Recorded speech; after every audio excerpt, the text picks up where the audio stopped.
কাজে একদম চুপ শান্ত হয়ে বসতে হবে। শান্ত হয়ে না বসলে কথা বলবো না। একদম শান্ত হতে হবে। শান্ত না হলে তাহলে কথা বলবো না। এই তাহলে আমি বসে গেলাম, কোনো কথা বলবো না।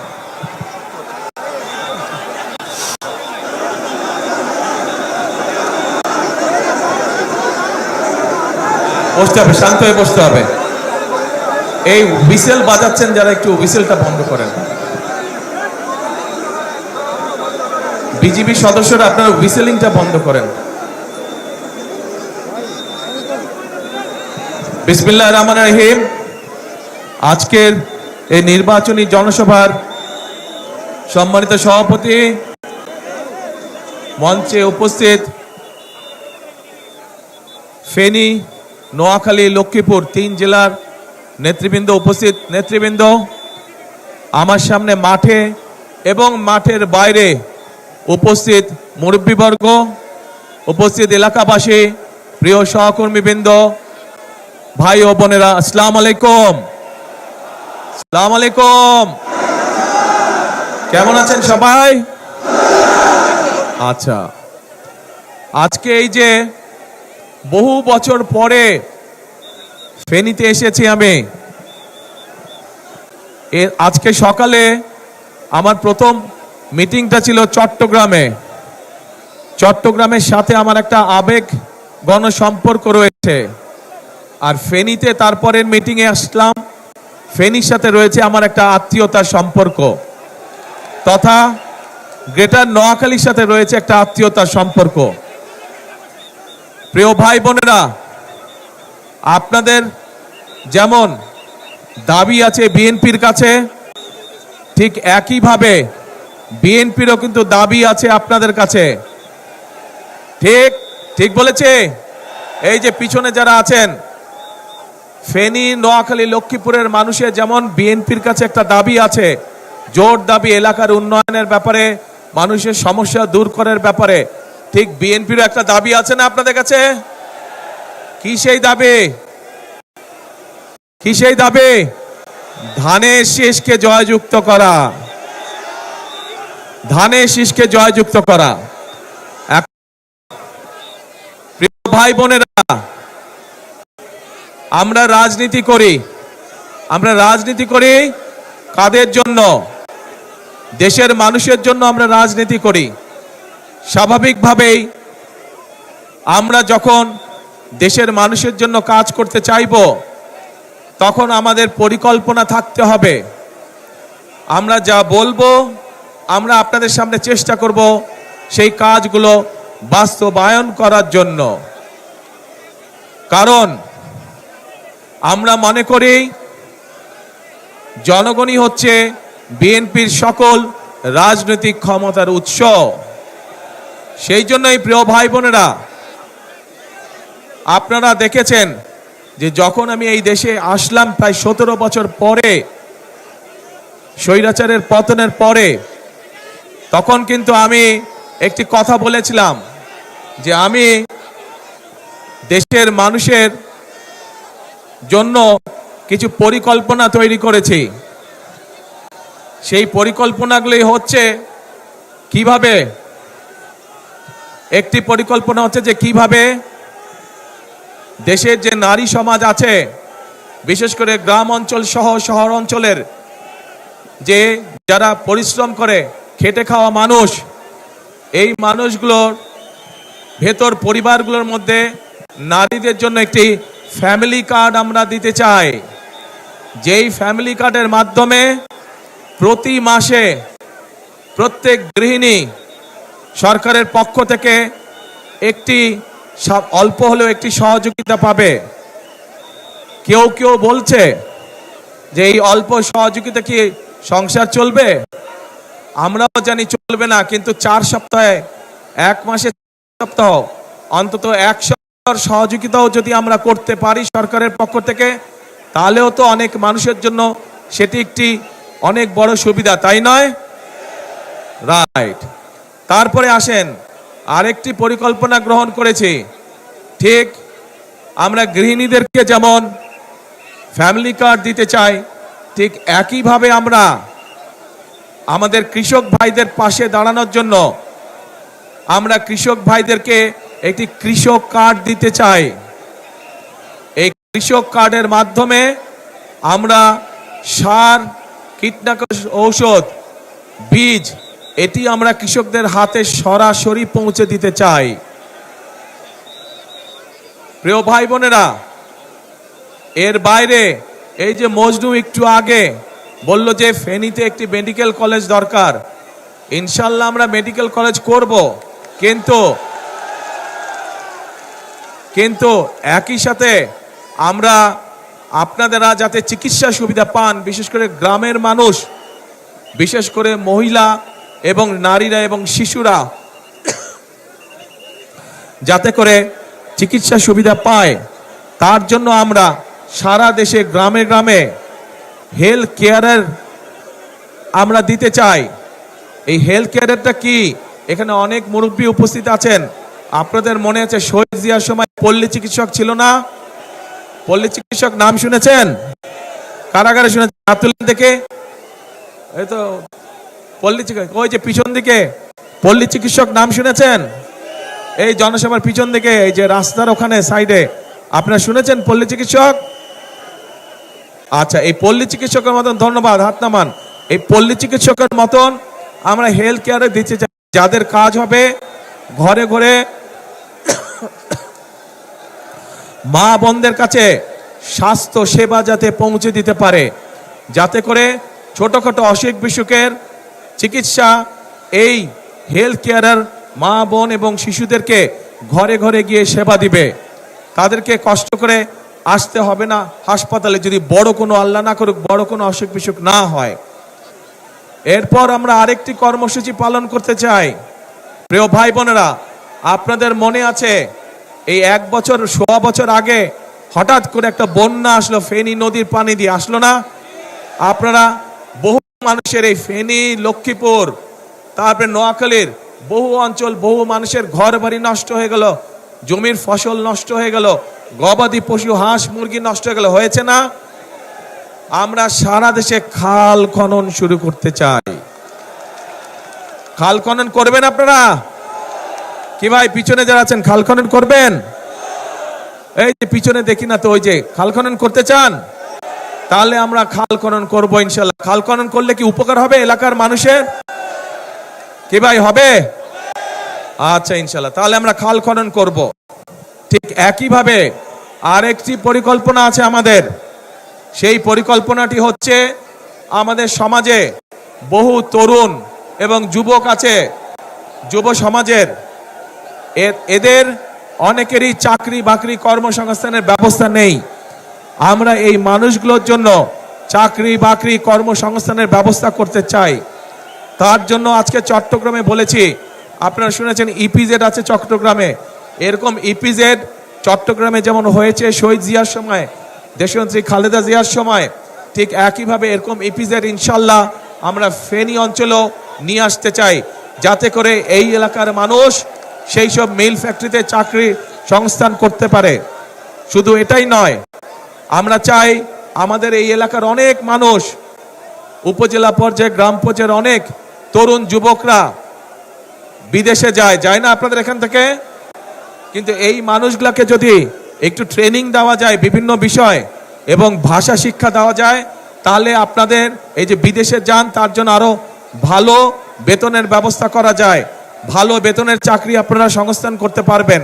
সেজন্য আমরা চাই আমাদের তরুণ যুবকদেরকে বিভিন্ন রকম ট্রেনিং দিয়ে এবং ভাষা শিক্ষা দিয়ে আমরা তাদেরকে বিদেশে পাঠাতে চাই। তাতে তারও লাভ হবে, দেশেরও লাভ হবে, কারণ সে তখন ভালো বেতনের চাকরি করতে পারবে এবং একই সাথে সে দেশের জন্য বেশি পরিমাণ বৈদেশিক মুদ্রা পাঠাতে পারবে, যা দিয়ে আমরা দেশের মানুষের জন্য মিল কারখানার ব্যবস্থা করতে পারবো। প্রিয় ভাই বোনেরা,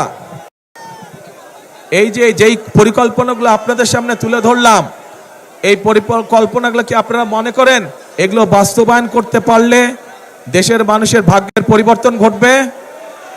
কি মনে করেন আপনারা? পরিকল্পনাগুলো ঠিক আছে কি ভাই বোনেরা? পরিকল্পনা ঠিক আছে? আচ্ছা, ঠিক আছে। তো পরিকল্পনা যদি এখন ঠিক থাকে, পরিকল্পনা যদি ঠিক থাকে তাহলে এই পরিকল্পনা আস্তে আস্তে কথা শুনতে হবে তো কথা শুনতে হবে এই পরিকল্পনা যদি বাস্তবায়ন করতে হয় তাহলে তো আপনাদের সাহায্য না হলে আপনাদের সহযোগিতা না থাকলে তো আমরা এই পরিকল্পনা বাস্তবায়ন করতে পারবো না আপনাদেরকে সহযোগিতা করতে হবে অর্থাৎ আপনাদের সমর্থন ধানের শীষের পক্ষে থাকতে হবে আপনারা যদি ধানের শীষের পক্ষে সমর্থন দেন ধানের শীষ নির্বাচিত হলে আগামী 12 তারিখের নির্বাচনে তাহলেই যেই পরিকল্পনার কথাগুলো আপনাদের সামনে বলেছি এই পরিকল্পনাগুলো আমরা বাস্তবায়ন করতে পারবো প্রিয় ভাই বোনেরা আপনারা দেখেছেন সারা দেশের মানুষ সাক্ষী আছে কিভাবে গত 15 বছর মানুষের কথা বলার অধিকারকে দাবিয়ে রাখা হয়েছিল কিভাবে মানুষের ভোটের অধিকারকে দাবিয়ে রাখা হয়েছিল প্রিয় ভাই বোনেরা 2024 সালের 5ই আগস্ট ছাত্র জনতার আন্দোলনের মুখে সেই স্বৈরাচার পালিয়ে যেতে বাধ্য হয় আজ একটি পরিবর্তনের সময় এসেছে আজকে এই সবার মধ্যে দাঁড়িয়ে আমি হয়তো আপনাদের সামনে আমাদের অন্য রাজনৈতিক প্রতিপক্ষ যারা আছে সেই প্রতিপক্ষদের সম্পর্কে হয়তো অনেক কথা বলতে পারতাম কিন্তু সেই প্রতিপক্ষদের সামনে সম্পর্কে যদি আমি কথা বলি তাতে জনগণের কি কোনো লাভ হবে জনগণের কোনো লাভ হবে না জনগণের লাভ তখনই হবে যখন আমরা পরিকল্পিতভাবে খাল খনন করতে পারবো জনগণের লাভ হবে যখন আমরা পরিকল্পিতভাবে আপনাদেরকে স্বাস্থ্য সেবা দিতে পারবো জনগণের লাভ হবে যখন আমরা আমাদের তরুণ যুবক তরুণদের জন্য মা বোনদের জন্য আমরা কর্মসংস্থানের ব্যবস্থা করতে পারবো জনগণের লাভ হবে যখন আমরা আপনাদের জন্য রাস্তাঘাট ব্যবসা বাণিজ্য অর্থাৎ আইন শৃঙ্খলা সঠিক রাখতে পারবো তখনই জনগণের লাভ হবে রাজনৈতিক প্রতিপক্ষ সম্পর্কে অনেক কথা বলা যায় কিন্তু তাতে জনগণের লাভ কোনোই হবে না প্রিয় ভাই বোনেরা আসুন 5ই আগস্টের পরে দেশের মানুষ পরিবর্তন চায় যেই পরিবর্তনের ফলে দেশের মানুষের সমস্যা ধীরে ধীরে কমে আসবে সেজন্যই আমাদেরকে পরিশ্রম করতে হবে আমাদেরকে কাজ করতে হবে আমাদের কৃষকদের ফসলের উৎপাদন বৃদ্ধি করতে হবে আমাদের মা বোনদেরকে অর্থনৈতিকভাবে স্বাবলম্বী করতে হবে আমাদের তরুণদের যুবকদের কর্মসংস্থানের ব্যবস্থা করতে হবে আমাদের মানুষরা দেশের মানুষ যাতে নিরাপদে রাস্তাঘাটে চলাচল করতে পারে নিরাপদে ব্যবসা বাণিজ্য করতে পারে নিরাপদে চাকরি বাকরি করতে পারে সেই জন্য আইন শৃঙ্খলা ব্যবস্থাকে কঠোর হস্তে নিয়ন্ত্রণ করতে হবে আমাদেরকে জনগণের তখনই ভাগ্যের পরিবর্তন হবে আমরা দেখেছি বিগত স্বৈরাচারের সময় কিভাবে এই দেশের জনগণের সম্পদ লুটপাট করে বিদেশে পাচার করে দেওয়া হয়েছিল আমরা যে সকল পরিকল্পনা আপনাদেরকে বললাম এগুলো আমরা তখনই বাস্তবায়ন করতে পারবো এবং এইসব পরিকল্পনা জনগণের ভাগ্যের পরিবর্তন তখনই করতে পারবে যখন আমরা এই যে দুর্নীতির লাগাম টেনে ধরতে পারবো তখনই আমরা এইসব পরিকল্পনা বাস্তবায়ন করতে পারবো এবং এই সকল পরিকল্পনা বাস্তবায়ন করতে হলে জনগণের জন্য আইন শৃঙ্খলা ব্যবস্থা কঠোর হস্তে নিয়ন্ত্রণ করতে হলে দুর্নীতির লাগাম টেনে ধরতে হলে প্রিয় ভাই বোনেরা আপনাদেরকে আগামী 12 তারিখে ধানের শীষকে নির্বাচিত করতে হবে কারণ যে পরিকল্পনার কথাগুলো আপনাদের সামনে আমি তুলে ধরলাম এই পরিকল্পনাগুলো হচ্ছে ধানের শীষের পরিকল্পনা আমরা অতীতেও দেখেছি যে ধানের শীষ যতবার দেশ পরিচালনার সুযোগ পেয়েছে সেই শহীদ রাষ্ট্রপতি জিয়া রহমানের সময় দেখেছি সেই দেশনেত্রী খালেদা জিয়ার সময় দেখেছি যে মানুষের ভাগ্যের পরিবর্তন ধীরে ধীরে হয়েছে কাজেই ইনশাআল্লাহ আগামীতে আপনারা আবার ধানের শীষকে নির্বাচিত করলে ধানের শীষ সরকার গঠনে সক্ষম হলে আল্লাহর রহমতে আমরা আবার খালেদা জিয়ার রেখে যাওয়া কাজগুলো আমরা আবার চালু করব শহীদ জিয়ার রেখে যাওয়া কর্মসূচিগুলো আমরা আবার চালু করব যাতে করে দেশের মানুষের ভাগ্যের পরিবর্তন হয় প্রিয় ভাই বোনেরা কথা একটাই একটু প্রথমেই বক্তব্যের বলেছে যে ফেনী, লক্ষ্মীপুর, নোয়াখালী এইখানকার মানুষের যেমন বিএনপির উপরে একটা হক বা দাবি আছে, ঠিক বিএনপিরও এই 3 জেলার মানুষের উপরে একটা হক বা দাবি আছে। কি সেই দাবি? ধানের শীষকে নির্বাচিত করা। কারণ এটা খালেদা জিয়ার এলাকা, খালেদা জিয়া এই এলাকার সন্তান, খালেদা জিয়া এই এলাকার মেয়ে। স্বাভাবিকভাবেই ধানের শীষ নির্বাচিত হলে খালেদা জিয়ার সম্মান বৃদ্ধি পাবে। এবং আমি মনে করি এই এলাকার মুরব্বী সহ, মা বোনেরা সহ, তরুণ যুবক সহ, তরুণরা সহ সকলেই তাদের এলাকার সন্তান খালেদা জিয়ার সম্মান আসমানের উপরে তুলে ধরবে ইনশাআল্লাহ। প্রিয় ভাই বোনেরা, আসুন 12 তারিখে আমরা গণতন্ত্রকে পুনঃপ্রতিষ্ঠিত করি। কারণ গণতন্ত্র যদি পুনঃপ্রতিষ্ঠিত হয়, দেশে যদি জবাবদিহিতা থাকে, যদি আপনার নির্বাচিত জনপ্রতিনিধি থাকে, তাহলেই একমাত্র এলাকার সমস্যার সমাধান করা সম্ভব হবে। বিগত 15 বছর ধরে সারা বাংলাদেশের কোথাও কোনো সত্যিকার অর্থে জনপ্রতিনিধি ছিল না, এবং যেহেতু সত্যিকার অর্থে জনগণের প্রতিনিধি ছিল না, সে কারণেই দেশের আজকে এই অবস্থা। আমরা দেখেছি কিছু সংখ্যক মানুষের ভাগ্যের পরিবর্তন হয়েছে, কিন্তু 98% মানুষের ভাগ্যের কোনো পরিবর্তন হয় নাই। আমাদের কাজ হচ্ছে গ্রামের, দেশের খেটে খাওয়া মানুষের ভাগ্যের পরিবর্তন করা। আপনারা গণতন্ত্রের বুনিয়াদ যদি শক্তিশালী করতে হয়, তাহলেই একমাত্র সম্ভব জনগণের অংশগ্রহণের মাধ্যমে গণতন্ত্রের বুনিয়াদ শক্তিশালী করা। এবং গণতন্ত্রের বুনিয়াদ যত শক্তিশালী হবে, তত মানুষের ভাগ্যের পরিবর্তন হবে। প্রিয় ভাই বোনেরা, আমরা বিশ্বাস করি এই দেশকে যদি এগিয়ে নিতে হয়, বাংলাদেশের মানুষ যেভাবে এই দেশকে কল্পনা করে, বাংলাদেশের মানুষ তাদের সামনে এই দেশের সম্পর্কে যে প্রত্যাশা, সেই প্রত্যাশা তখনই বাস্তবায়ন করা সম্ভব আমরা যারা গণতন্ত্রে বিশ্বাস করি, আমরা সকলে যদি ঐক্যবদ্ধ থাকি, তাহলেই একমাত্র সম্ভব বাংলাদেশের প্রত্যাশিত বাংলাদেশকে গড়ে তোলা। এবং সেই প্রত্যাশিত বাংলাদেশ গড়ে তুলতে হলে আপনাদের সকলের সহযোগিতা প্রয়োজন। আপনাদের সহযোগিতাই একমাত্র পারে একটি সুন্দর ভবিষ্যৎ বাংলাদেশ গড়ে দিতে। সেজন্যই আমি সবসময় একটি কথা বলি, করব কাজ, কে করব কাজ, গড়ব দেশ, সবার আগে বাংলাদেশ। আবার বলি, করব কাজ, সবার আগে বাংলাদেশ। প্রিয় ভাই বোনেরা, এই যে এখানে দাঁড়ান তো, আপনারা সামনে আসেন সবাই, আপনারা প্রার্থীরা সব এখান দিয়ে দাঁড়ান, দাঁড়ান এখান দিয়ে। এটা লাগবে না, সরি অপু, এটা লাগবে না। এই যে এই মানুষগুলোকে আমি আপনাদের কাছে দিয়ে গেলাম, এদেরকে আপনারা 12 তারিখের ভোটে ধানের শীষে ভোট দিয়ে জয়যুক্ত করবেন। তাদেরকে জয়যুক্ত করলে তারা আপনাদের কাছে জবাবদিহি করতে বাধ্য থাকবে। এলাকার সমস্যার সমাধানের জন্য তাদের কাছে যাবেন, তাদের সাথে কথা বলবেন, তাদেরকে বলবেন এলাকার সমস্যার সমাধান করতে। বিএনপি ইনশাআল্লাহ জয়যুক্ত হলে, বিএনপি সরকার গঠন করলে এই এলাকার সমস্যার সমাধানের জন্য আমরা কাজগুলো শুরু করব। প্রিয় ভাই বোনেরা, জি বসেন। প্রিয় ভাই বোনেরা, এই দাঁড়াও না ভাই, তোমরা দাঁড়াও না। প্রিয় ভাই বোনেরা, কথা একটাই, আমাদেরকে দেশকে গড়তে হবে। এই দেশ যদি আমরা না গড়তে পারি, তাহলে আমাদের ভবিষ্যৎ, বংশধরদের ভবিষ্যৎ আমরা গড়ে তুলতে পারবো না। কাজে আসুন, এই দেশ আমার, আপনার, আমাদের সকলের শেষ ঠিকানা। এই দেশেই আমাদের জন্ম, এই দেশেই আমাদের মৃত্যু, এই দেশই আমাদের প্রথম ঠিকানা, এই দেশই আমাদের শেষ ঠিকানা।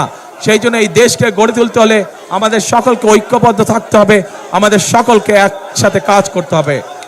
12 তারিখের নির্বাচনে, এই দাঁড়াও না ভাই,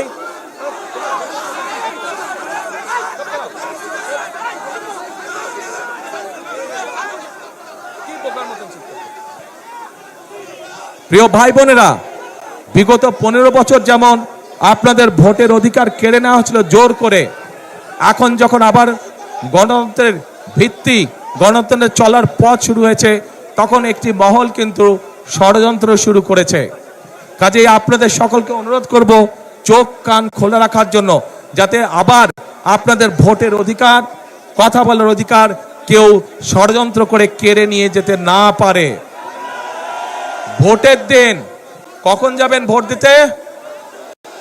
কি ভাইরা কখন যাবেন